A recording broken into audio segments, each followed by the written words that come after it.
Okay, guys, so day 2 of circles. Yesterday we talked about the formula. What's the formula for a circle?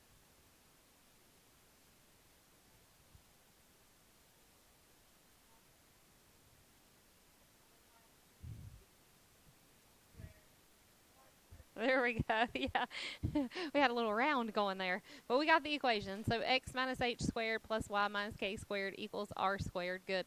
Make sure that you memorize that. Don't forget we got a quiz coming up on Friday. So make sure that you get prepared for that. We are going to start off with a little review. I just handed you guys your packet. My board seems to have froze for a second, but you guys can go ahead and answer that first question there on the packet. What is Pythagorean theorem? Good. We kind of talked about that yesterday. So go ahead and write down a squared plus b squared equals c squared. And that only works for what kind of shapes? Right triangles. So go ahead and draw a right triangle in that blank. So a squared plus b squared equals c squared. Here's our right triangle. Now, a and b are interchangeable, but c is in a certain location. Where is c always? It's across from the right angle. It's called the hypotenuse. And then A and B, it doesn't matter where you put those, but those are your different legs that you have. So you can only use Pythagorean theorem on right triangles. Let's do an example. Yesterday we did one where we had to find the hypotenuse because we needed that to find the distance between our 2 points. So let's do another example here. Let's say, since y'all love numbers 6 and 7, we'll just use those. So there's our triangle. One side is x, the other leg is 6, hypotenuse is 7. So how would we set up Pythagorean theorem? Good. X squared plus 6 squared equals 7 squared. Okay, so square the numbers first. 6 squared is 36. 7 squared is, and then we would subtract. So x squared equals, I thought you said 50. I was like, 50? Where are we getting that number? Yeah, 13. And then we would do what? Square root it. So x would equal square root of 13. Would we need a plus or minus on this? No, we would not need a plus or minus because we're talking about a side length. Okay, very good. So that's how we solve for our variables that we have using Pythagorean theorem. That will come up some today. All right, angle measurements. So what I'm looking for is the sum of the measurements. Let's say that we have a triangle. What do you know about all the angle measurements in a triangle? They add up to 180 degrees. Good. What about a quadrilateral? What is a quadrilateral?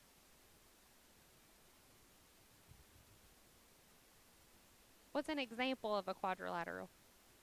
A square. It has 4 sides. So quadrilateral means 4 sides. And I think somebody did say it. It adds up to be 360 degrees. And the last one we have is a circle, which is also 360. Those are the main ones that we're going to talk about in this unit. So just a good review. Triangles, all the angles add up to be 180. Quadrilaterals and circles are 360. Now let's talk about how we name things in geometry. This is a good review from the very beginning of Math 2. If we have a line, we need to name it with 2 letters. A line or a line segment or a ray. All of that's with 2 letters. So we say that this is line AB, but then we draw the shape over top of it, what we want that shape to be. Okay? So line AB, if it didn't have the arrows on it, we call it segment AB. So lines go on forever. Segments have 2 endpoints. We also have rays. Call this one JK. Notice the end point is over the J because that's where it starts, and it goes through the K and keeps going.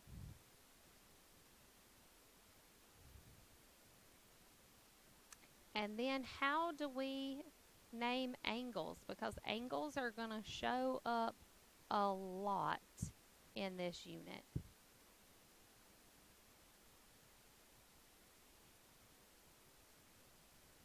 Good. And make sure the middle letter is the what? The middle, also known as starts with a V. Vertex. So it's X, Y, Z. Or you could also name this ZYX. That's right.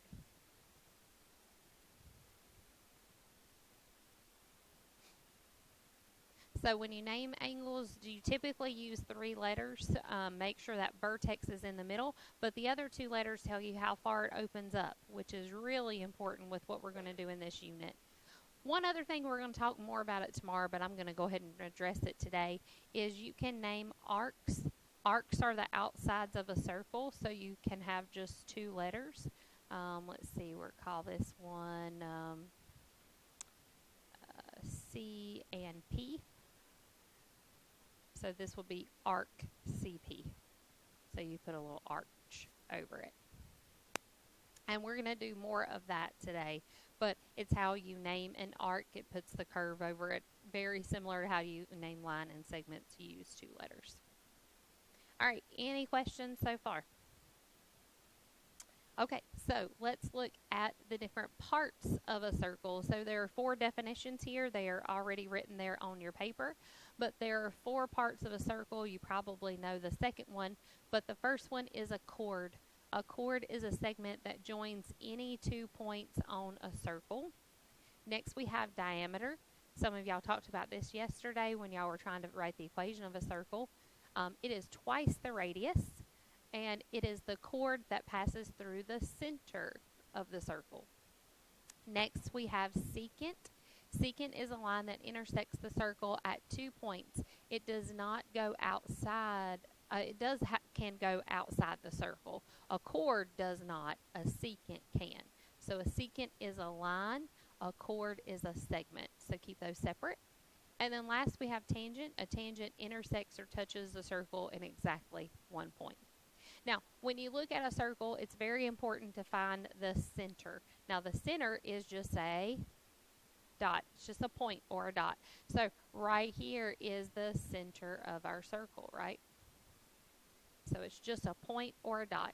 So the next thing most of you already know is probably the radius. Where's the radius of our circle? What color line is it on my board? It's the pink one. Very good. This is the radius. Which one is the diameter? Which one's the diameter? I think I'll say. The green. The green's the diameter because it's got to go through the middle.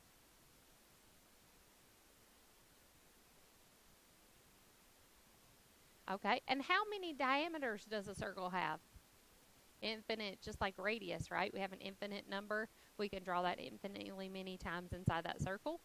All right, and then next we have chord. So a chord is a segment that joins 2 parts of the circle. It's a segment. It doesn't go on forever. It stays inside the circle.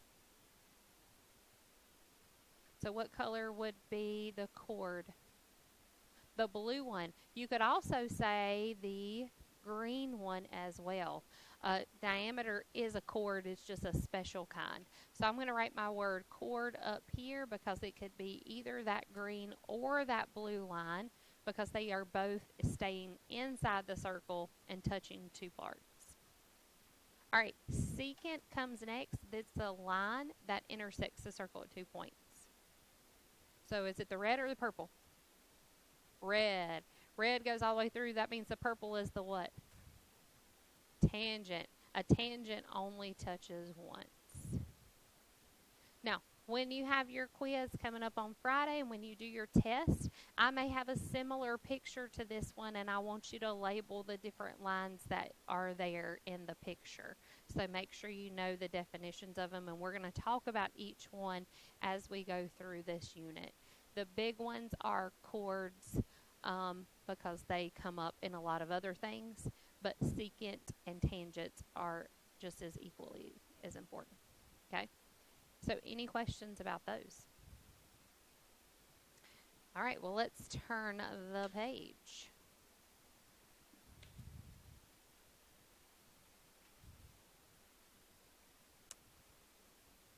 Maybe. My picture's not showing up, but it'll show up in just a second, hopefully. There it goes. Tangent lines are perpendicular to a radius or diameter. Now, what does that word perpendicular mean? It crosses how? What does it make? 90 degrees. It does make a T, but more importantly, it makes a 90-degree angle. And that's what you want to think about when we talk about geometry things. So perpendicular means 90 degrees. So over here we have our tangent line.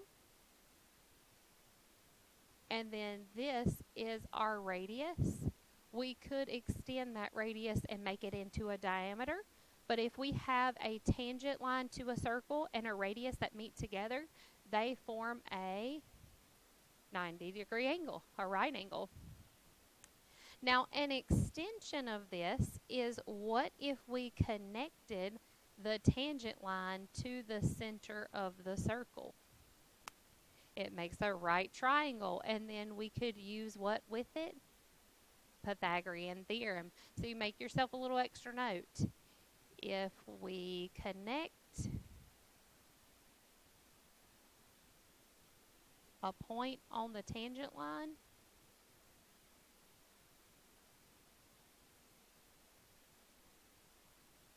to the center,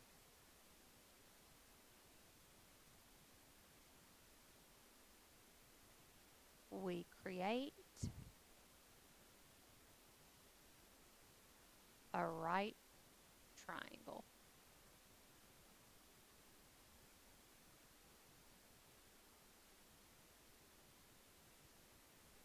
So if we connect a point on the tangent line to the center, we create a right triangle.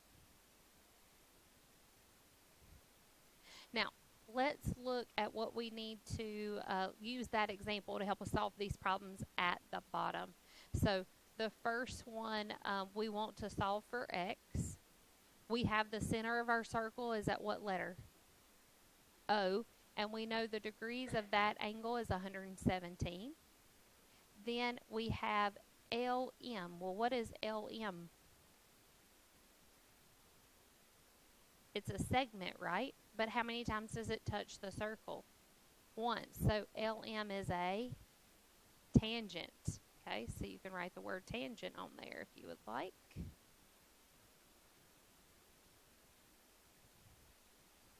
What do you know about MN? It's also a tangent.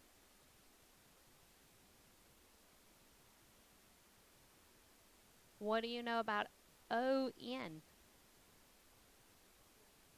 It's a radius. It goes from the center to the outside of the circle. So here we have a radius and a tangent, and a radius and tangent meet together. They are what? Perpendicular. So what can I put right here? A right angle. You could turn it into a right triangle if you wanted to, but I would just leave it as a right angle. What about OL? What is OL? It's another radius, so that means we have a right angle where? At L.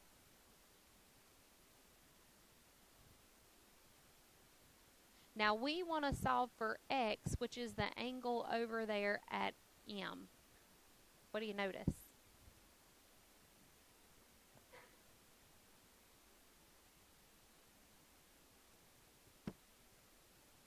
From 360. Why 360? It's a quadrilateral. If we look at this shape right here, if we put it all together, it is a four-sided shape, right? So all four of those angles should add up to be 360. Oops, I meant to move the whole paper. No, stop. There we go. All right, so let's add all those up to make 360. So we have 117 plus 90 plus 90 plus x equals 360. So grab those handy dandy calculators. 297, and then when we subtract, we get 63. So 297 plus x equals 360. Subtract an x is 63. What do you notice about opposite angles in this picture?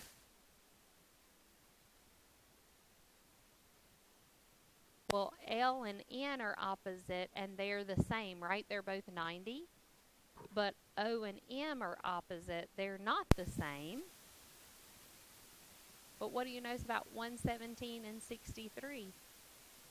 You can add them up to get 180. Opposite angles in quadrilaterals should add up to be 180. Not all quadrilaterals, but several. We'll talk more about quadrilaterals in our next unit. But this one is true that the opposite ones will add up to be 180. So that's a little shortcut for you. Okay, here we have another question. Determine whether a tangent line is shown. Which one is the suggested tangent line? LM, right? Because it only touches the circle once. This one goes through the circle, so it doesn't count. Tangent lines are just on the outside of the circle, touching it once. So we want to determine, is this line a tangent line? Well, if it is a tangent line, then it would be perpendicular to the radius. Which part is the radius?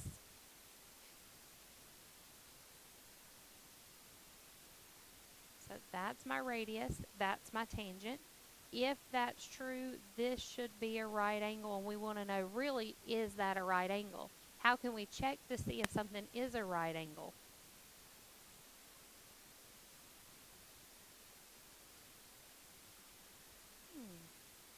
Well, together it makes a what? A triangle. We could check with Pythagorean theorem. If Pythagorean theorem works, then it is a right triangle. So let's write that sentence down so that way you can use that as a little hint to help you solve. So if Pythagorean theorem works,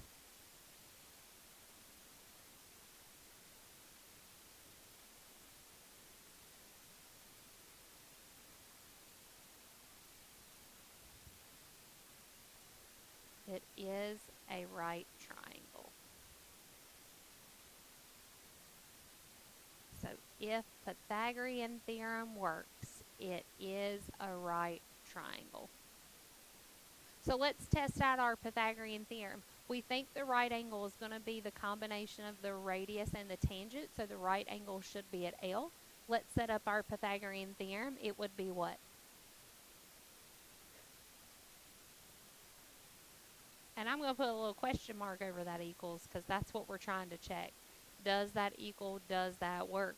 What is 7 squared? What is 24 squared? 576. Okay. What is 25 squared? 625. Does 49 and 576 make 629? 625. 5. Sorry. Yes.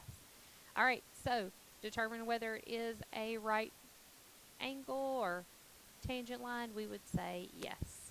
So if Pythagorean theorem does not work, say no. Now, there might be some problems that seem a little bit tricky on problems that look like this.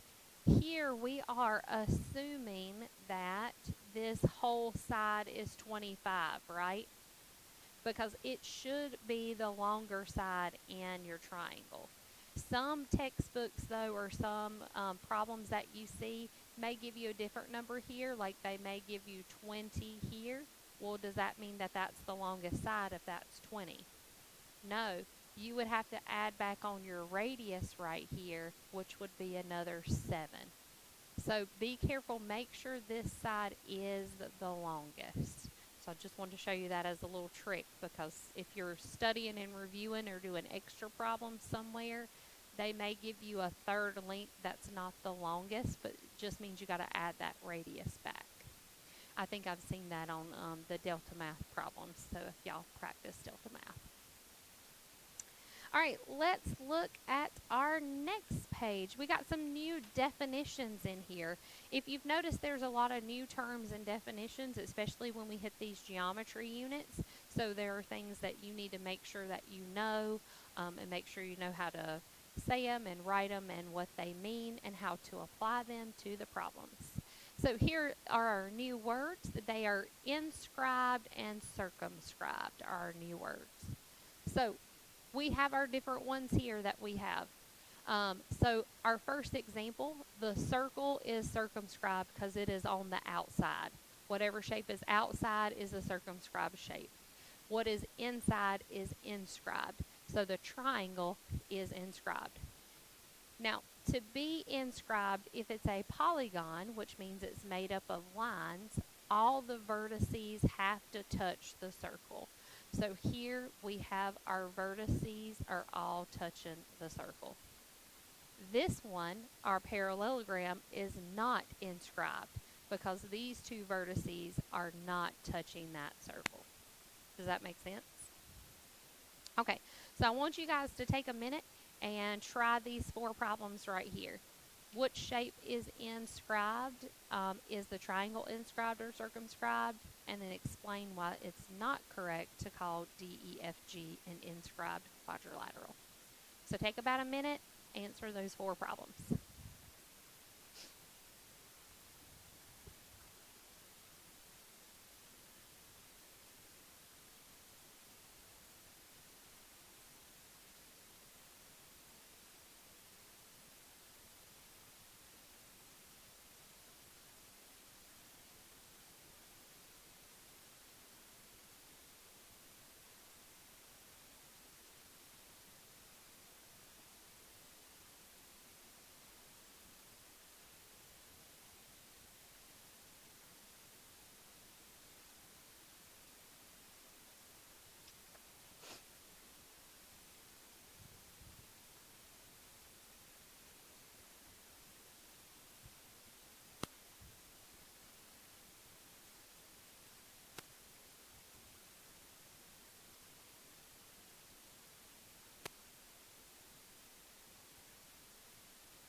All right, let's go over these answers. You guys help me out with them. So problem 1, which shape is inscribed?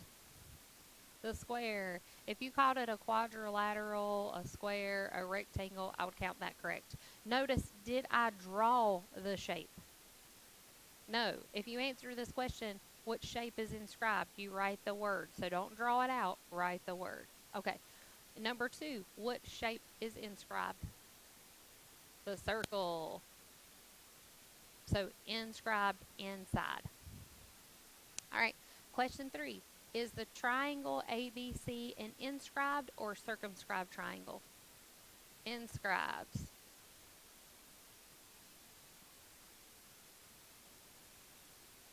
And problems 4.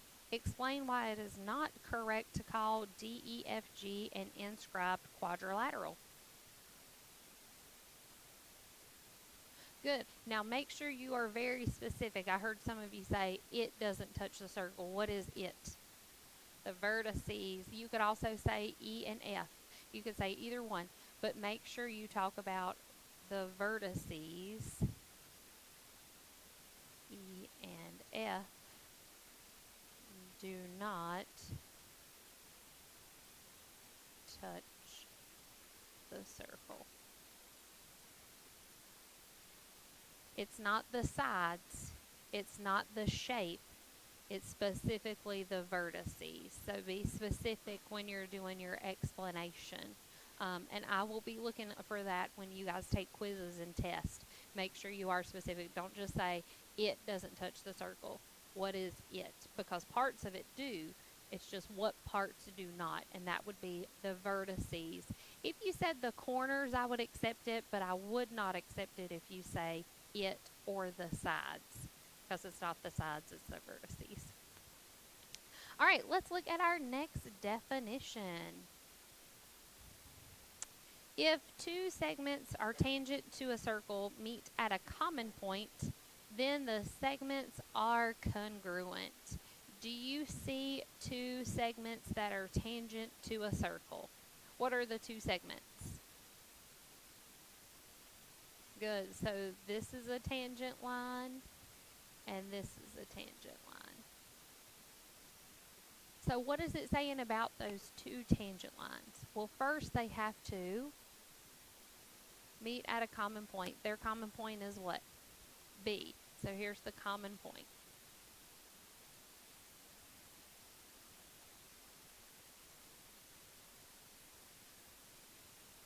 If they meet at a common point, then the segments are congruent. What does congruent mean again? Equal. They are the same. Remember when we used to put these little marks on there like this showing that they're the same? You can do that again. We could also name them. Segment AB is congruent to segment CB. Remember, the symbol for congruent is an equal sign with a squiggle over top. So segment means equal in measure and equal in length. Now we're going to do a little extension on this one. What would happen if we connected point A to point C? What did I just create? A triangle. Is it a right triangle? No, because it doesn't go through the what? The radius. So AC is not a radius or a diameter because it doesn't go through that center point. But it is a special kind of triangle. You might have to turn your head sideways to kind of see. If you put those little red marks on there, you know it's a what kind of triangle? Isosceles triangle is also acute, but isosceles is the main one. What does it mean to be isosceles? Two sides are equal. So triangle ABC is an isosceles triangle. Isosceles doesn't mean just two equal sides, but it also means two angles are also equal. Where are the two equal angles? A and C. So you want to make sure that you mark those in your picture. You can also write it down. Angle A is congruent to angle C. And then we also already marked that the sides were congruent. So that's another thing that happens when you end up having two tangents that meet at a common point. This second fact we're going to talk about a little bit more tomorrow, but the main thing we want to focus on today is that two tangents, when they meet, they are congruent to each other, which is going to help us with this picture here to the right or at the bottom of your page. I did forget, I don't know if I did write it on there, I forgot it on mine. I forgot the words, find the perimeter. That's what we want to do. What is perimeter? You add up all the sides, right? Now, we do know this side from A to B, but we don't know the side from B to C, and we don't know all the side from A to C. But if we use this rule, this theorem, we can find those parts. So it says two tangents meet at a common point, then they're equal. That should help us find AF.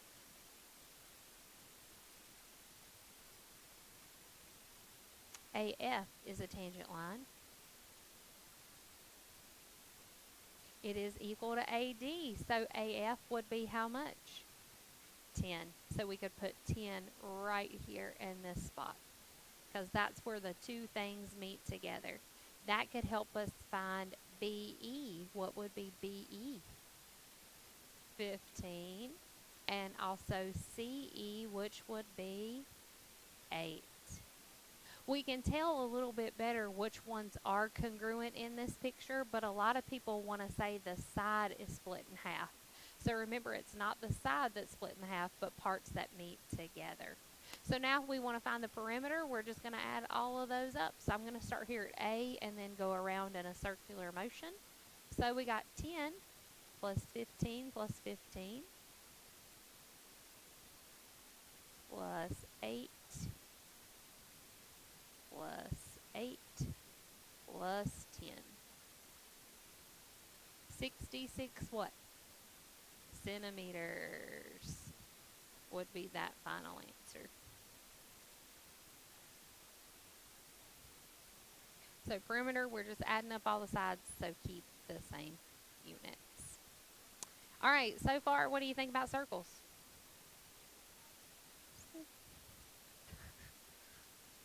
Now remember, when you do homework, you go back and you look, right? You figure out what's going on and what you need to do. So that's actually what this top section is right here on the next page. The half part from problem 6 to problem 19, this is part of your homework right here, okay? I put it in this spot because it does go with the pages that we just did.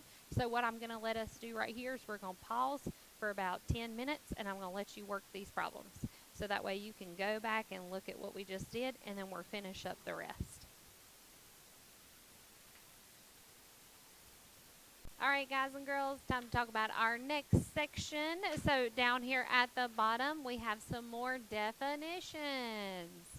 So with this one, it says within a circle or with congruent circles. So you can have two circles that are congruent. What does it mean to be congruent? They're equal. Everything is the same. So within the same circle or congruent circles, chords equidistant. What does equidistant mean? Good. Chords equidistant from the center are congruent. Also, congruent chords are equidistant from the center. So when you look at this example here, we have a few things that are marked. But our chords, what's the definition of chords again? If you need to look back at that first page, a chord is a segment that joins 2 points on a circle. So what are our chords in this circle? Nope, those are not the chords because they don't join 2 points. A, B, and C, D. Those are the chords. So A, B, and C, D are chords.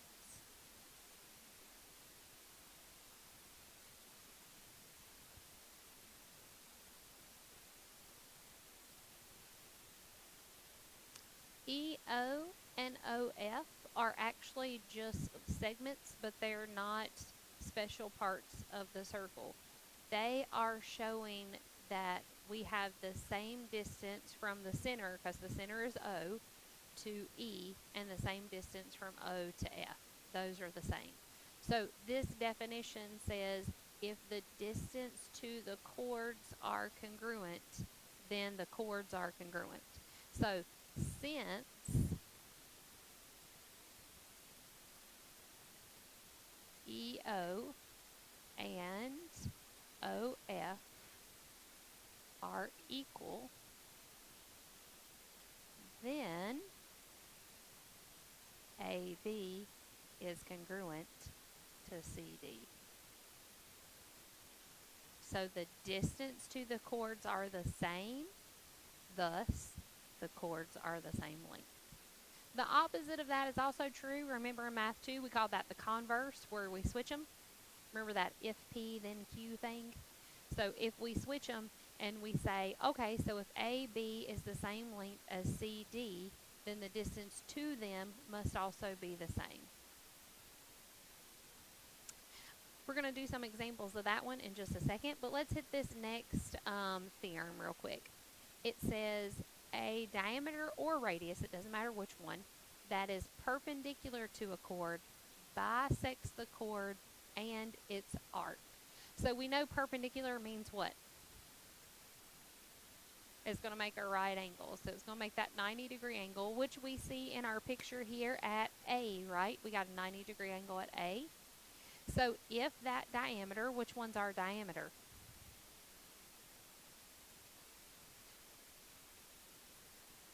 W to Y, yeah. So we just name it with 2 letters. It does go through point C, which is our center, but WY is our diameter. So WY, the diameter, or radius, which could be WC or CY. That would be either one of those radius. So if which one is our chord?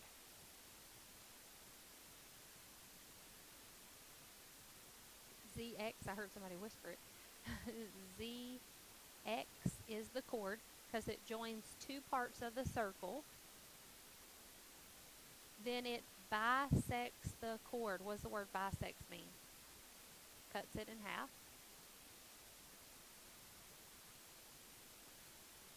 Or you could say we have 2 equal parts. So since it bisects that chord, it cuts it into 2 equal parts, and I actually already wrote them down on your paper here, but it is ZA is congruent to AX. ZA is congruent to AX. It also intersects the arc or bisects the arc due to a circle anyway. Cuts it in half. So we kind of have this diameter cuts the circle in half, which means this arc WZ and this arc WX are going to be congruent to each other as well. That's actually another topic for tomorrow, but the main thing is the diameter and a chord. If you see a right angle, it's going to cut things in half. All right, let's flip to the back page. We have 3 problems up here at the top, which we are going to use the theorem that we just read. So I'm going to read that one again. So it says, chords that are the same distance from the center are congruent. And the reverse of that is also true.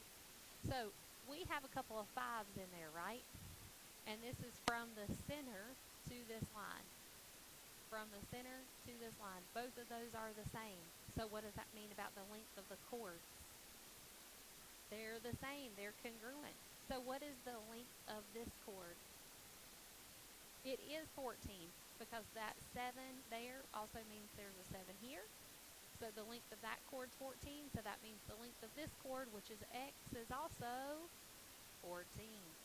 And that's how we apply that theorem. What do you notice in picture 4?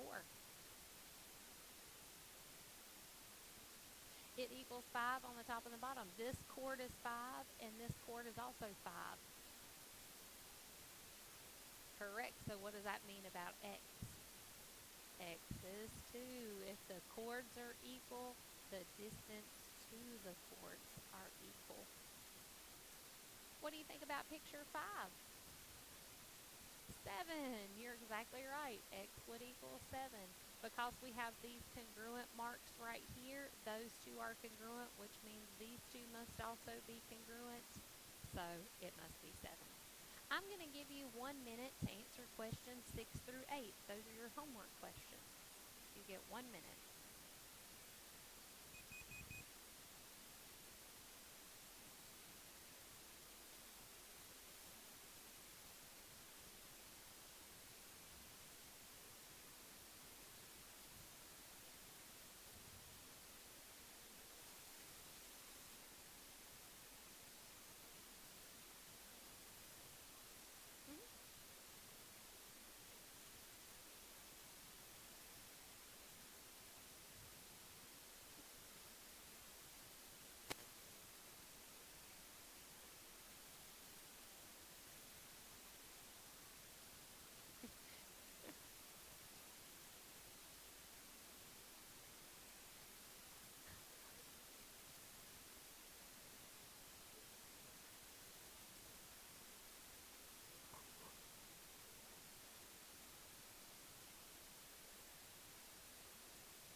to this gray box, and I'm sorry it's drawn so small, but you got some room on the sides if you need it.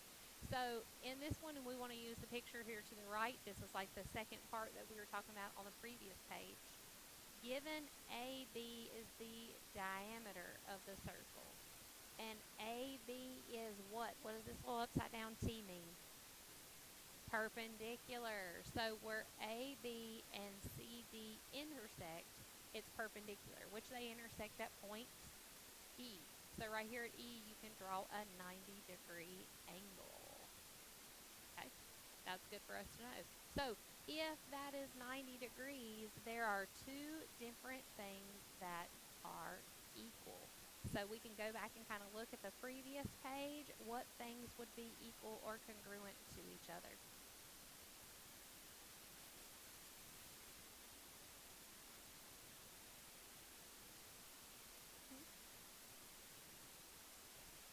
CE and DE. You're exactly right. These two parts are equal to each other. So CE is congruent to ED. So those segments, that chord gets bisected. Remember, just like it says here, a diameter that is perpendicular to a chord bisects the chord. But there was also another sentence right there, another part. It bisects the chord, and if y'all flip the page back, y'all can read it. And it's arc. That's it.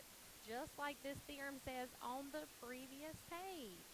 This is where you guys need to, flip through and think for yourselves a little bit too. So it bisects the chord and its arc. Doesn't it look like the exact same picture?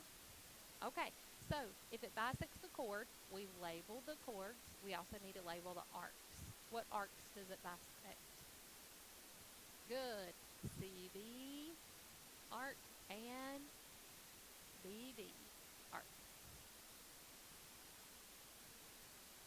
Now, there are a couple of different answers for question 10 here. It depends on how you think about it. But it says, given AB is the perpendicular bisector of CD.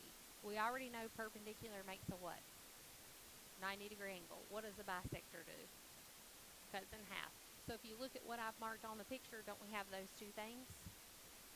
So AB cuts CD in half and makes a right angle. Then AB contains what?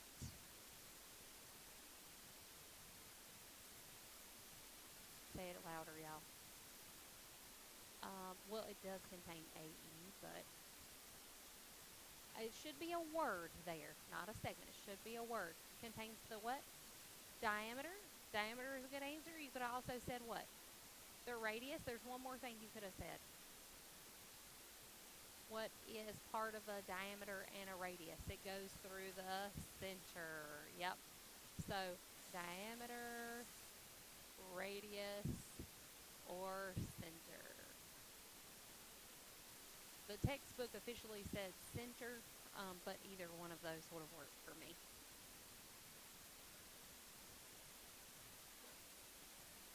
All right, we are going to now solve questions 11, 12, and 13. You are going to be doing some math to solve these, so you probably want to put those answers maybe on the left side or the right side, because these bottom three are very similar.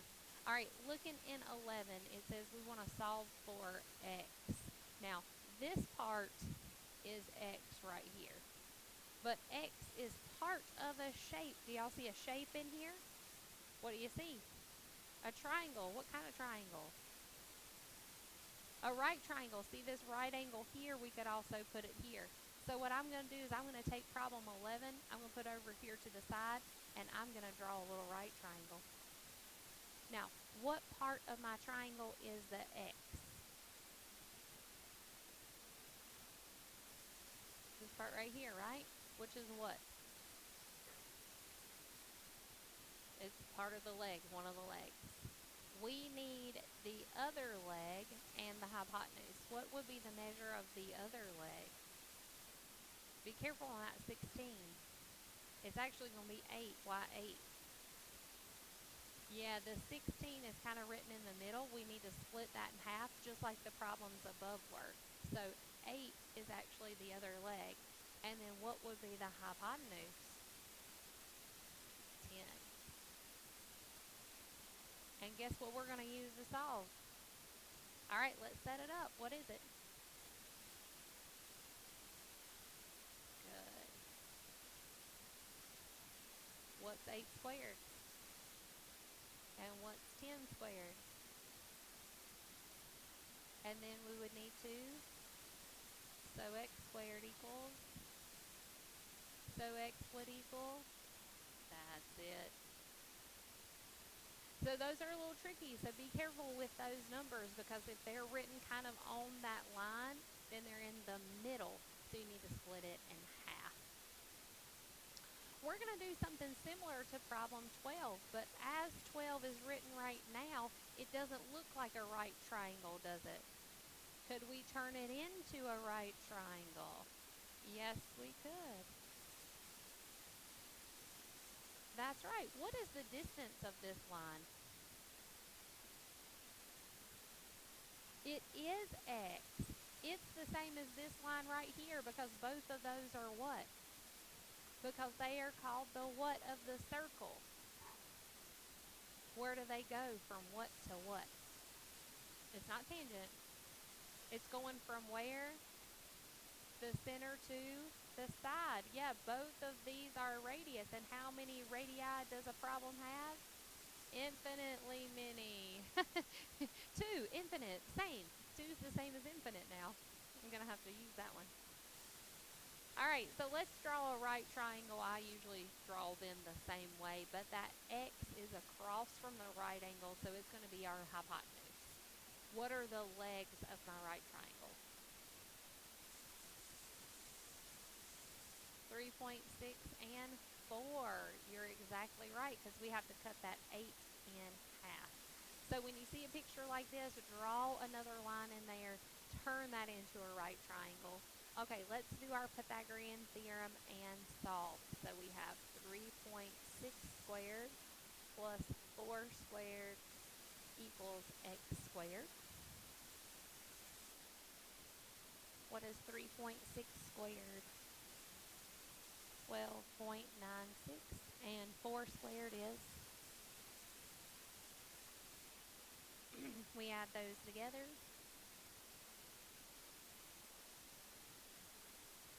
And then we would square root. Now, because this has decimals in it, I'll let you round this answer. If it gave you just whole numbers like the rest of the problems do, break down that square root. But since this started with decimals, we can end with decimals. So round to 2 decimal places, the square root of 96, 5.38.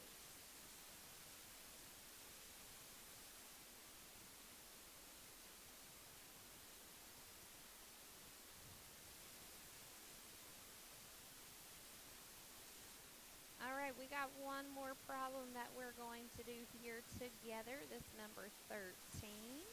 Um, so this one looks kind of like that right triangle already, but notice where x is.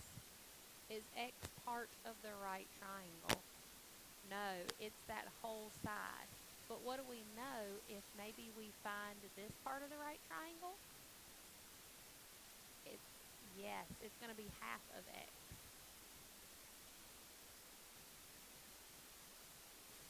It will not work that way with Pythagorean theorem. Yeah, you can't take half of the other two sides. But you can set up Pythagorean theorem and find that side. So our hypotenuse is 6, this part's 4, and let's just call this part A. It doesn't matter, you can call it A or B, right? Because it's a leg. And let's just figure out what just that one part is. So A squared plus 4 squared equals 6 squared. So 6 squared, or 4 squared is 16, and 6 squared is,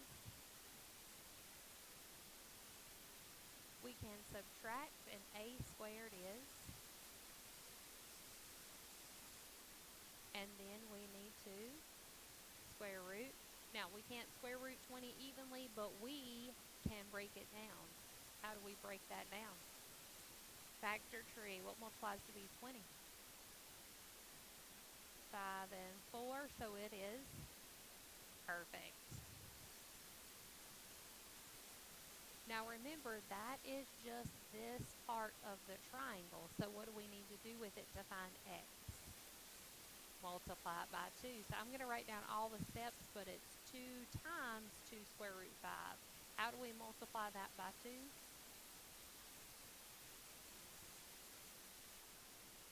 So it's just 4 square root 5. If we look at our picture up here, this x is, but we want to just use the right triangle, which is that part. So we're trying to find the whole part. Yep. Well, 10 minutes to work problems 14 through 16, and then we're going to use the last 10 minutes to finish up the bottom of this page. So I'll give you 10